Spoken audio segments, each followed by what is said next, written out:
বাবুটা ইদানিং খাচ্ছে না।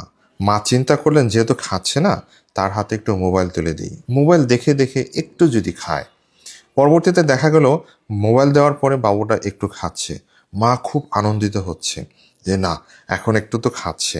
কিছুদিন পর দেখা গেল যে খাবারটা সে খাচ্ছিল এটা আরও কমিয়ে দিচ্ছে, এবং যে ভাষায় সে কথা বলতো সেগুলো আরও কমিয়ে দিচ্ছে।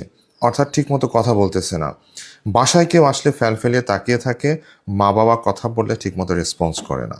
দেখেন, আপনি কিন্তু মনের অজান্তেই এই ভুলটা করেছেন শিশুর হাতে মোবাইল তুলে দিয়ে। 18 মাস বয়সের আগে কোনো শিশুর হাতে মোবাইল তুলে দেওয়া উচিত নয়।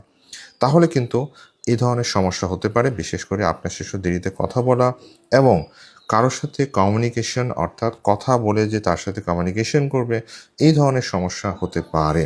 সুতরাং আপনার শিশুর হাতে খাবারের জন্য হলেও মোবাইল ফোন কখনোই তুলে দেবেন না, ইনশাআল্লাহ।